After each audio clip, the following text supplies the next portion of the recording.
quarterback. Oh, there's a goal! Oh, at least I thought he was gonna until he blew it. Hello everybody, how's it going? It's C-Rad from C-RadTV, and welcome to the March 2019 edition of Detroit Red Wings Monthly, aka better known as the Tank Bowl edition.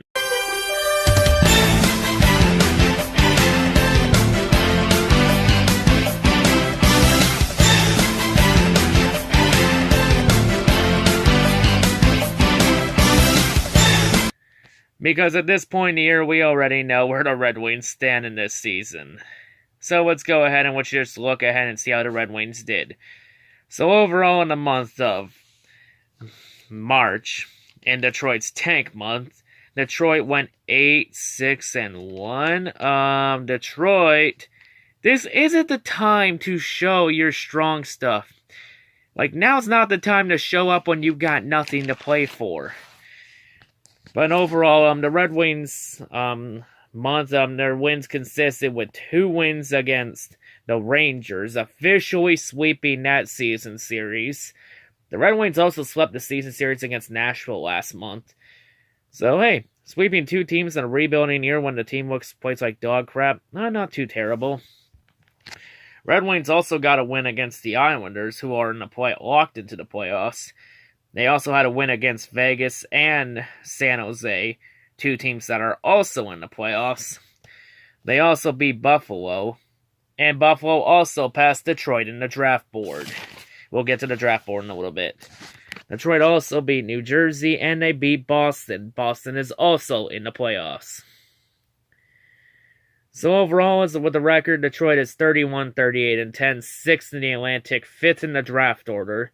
But I haven't mentioned any points because even though with this strong month from the Wings, they have officially been mathematically eliminated from playoff contention. Honestly though, this team was very inconsistent. Had a lot of bad struggles throughout the months. A lot of injuries were handed to Detroit like candy. Like honestly, Detroit trading Gustav Nyquist to the Sharks, that was Detroit officially throwing in the towel on the season. But hopefully we get some much-needed change in the offseason. That change will sadly not be with head coach, because Jeff Blashill has officially been extended for 2 more seasons. But in terms of the Wings overall, their last 10, they are 7-3 in their last 10, entering April with a 5-game winning streak, aka the last week of the regular season. But yeah, at this point, I think Detroit's odds of getting the first overall pick in the draft lottery just went out the window. But there's always that chance they could always get a top 3 pick. We're just going to have to wait and see on this one in the lottery. And see if luck falls on their side. But in terms of how the Red Wings did overall after that, the Red Wings, they were averaging 2.9 goals a game while giving up an average of 3 goals a game. They were averaging 27 shots a game. Their power play was at a success percentage at 22.2%, so it improved dramatically. And their penalty kill, it had a success rating of 80.5%, so that also improved. They were also averaging 24.9 hits a game, and their face-off win percentage was 51.3% in March. Some positive sides, Unless if the Wings are looking at ending the year on a high note instead of trying to tank and get the top pick. I don't know, whatever people prefer, I guess. But oh well. But in terms of how the players did overall, Dylan Larkin, he only had 6 goals and 3 assists for 9 points. A lot of this month, Larkin missed time with injury, and he was just a bit cold and went on a cold streak. Nicholas Cronwell, he had 1 goal and 7 assists for 8 points. Anthony Mantha had himself a month in March with 6 goals and 8 assists for 14 points. Man, Mantha's a really solid player.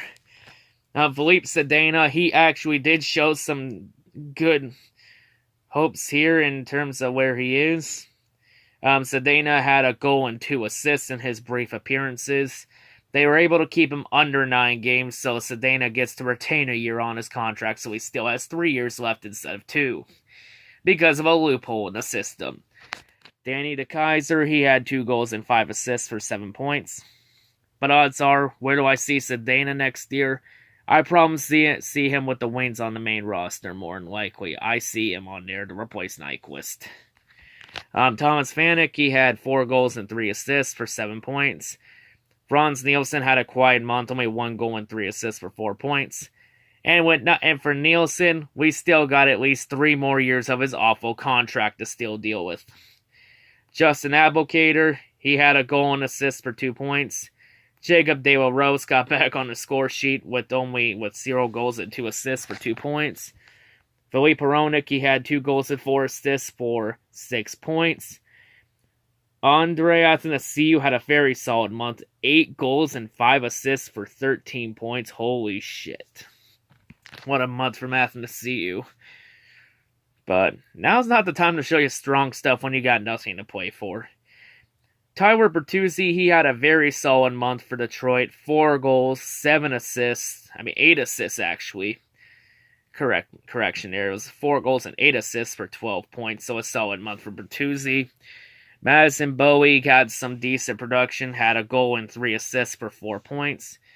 Trevor Daley had only 1 assist for a point. In March, Michael Rasmussen had a goal and 2 assists for 3 points. Darren Helm had a goal and an assist for 2 points. Glendening had a goal and 2 assists for 3 points. Christopher Ain had a goal and an assist for 2 points.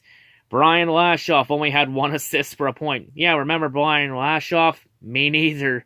He's been that irrelevant so far this year. Next up, we have Taro Hirose, a debuting Red Wing, getting some playing time with the Wings to end the year out. He had a very solid March debut, getting 1 goal and 5 assists for 6 points. Not bad for Hirose. More than likely, we could see him on the main roster next year. Gonna be very interesting to see how he does. He played with the Grand Rapids Griffins, got called up, of course, to get some experience like Sedana. So yeah, good to see some young players getting some experience. And then finally, Martin Furyk, he had only 1 assist in March for 1 point. And also, the Red Wings also called up Ryan Kuffner from Grand Rapids to get some playing time. He hasn't done anything yet, but maybe he'll get to do something sometime this month in the last few games of the year. We're just going to have to wait and see. In terms of goaltending stats, Jimmy Howard, he played in 9 games. He had a 5-3 record shared a shutout with Bernier against New Jersey because Bernier got injured in that game. We'll get to that injury in a little bit. But in terms of how Howard did, he gave up 27 goals with a goals against average of 3.0 goals a game. 0. And Howard's save percentage in March was a save percentage of .914. And you know what? We ain't done yet. You know what, Howard? For your solid month, guess what? Take a 1-year contract extension worth $4.5 million per year. Are we going to try and trade him again? Honestly, I think this is becoming the definition of insanity from Holland. Just doing the same thing over and over again, expecting a different result. In terms of Jonathan Bernier, he played in 7 games, had a 3-3-1 record, shared a shutout with Jimmy Howard because the shutout he did have against New Jersey, he got injured in that game. But before that injury, Bernier, he had a goals against average. Gave out 16 goals in his 7 appearances, with a goals against average of 2.29, and he had a save percentage of .930. So he's really improved coming late in the year, but this is when it doesn't matter. And from what I heard from Bernier's injury, it's a lower body injury, and he's more than likely going to be out for the year. So if Bernier's out, then that means that Detroit does need to call up a goaltender under emergency conditions. And the goaltender they called up is Caden Fulcher. Whoa. I know Caden Fulcher's young and has a lot of potential. He showed a lot of it with the Hamilton Bulldogs in the CHL. And he's had a pretty solid rookie year in Toledo. And he was just promoted to Grand Rapids. Are we sure we aren't overwhelming him with too much too soon? God damn, I think this is just too soon. But hopefully in April he gets to play 1 game. Just give him 1 game. Just give him a taste of NHL. But yeah, at least Caden, honestly, I think Caden was going to come to the main roster eventually. But I didn't think it would be this soon. I thought it would be in like 2 to 3 years. But this is, wow, just too soon.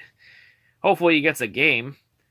But yeah, and we get to see what Kane can do in a Red Wings uniform. But yeah.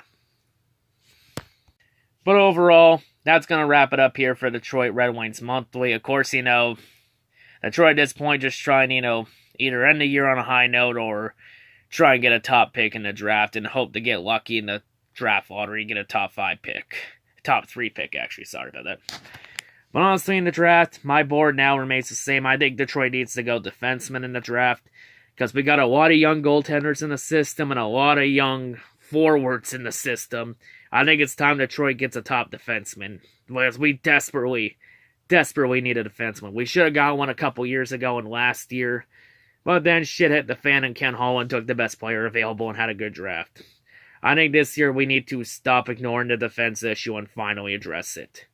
So I think Detroit needs to go defenseman in the draft. But yeah. And honestly though, I honestly hope, in terms of management, I think Detroit needs to change something. Shit needs to change here. I think Ken Holland needs to go. I think Ken Holland has to be fired this year. Because he's done next to nothing to fix the problem. Because the term rebuilding does not exist in Holland's dictionary. Honestly, I honestly think Holland's going to be gone after this year, and I see Steve Yzerman replacing him. I think it's becoming more and more likely by the second.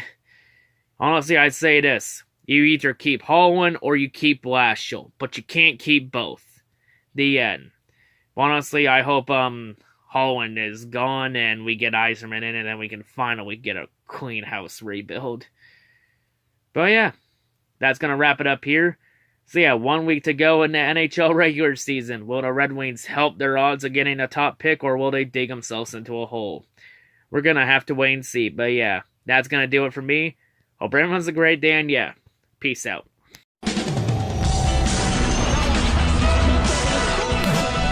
Oh, there's a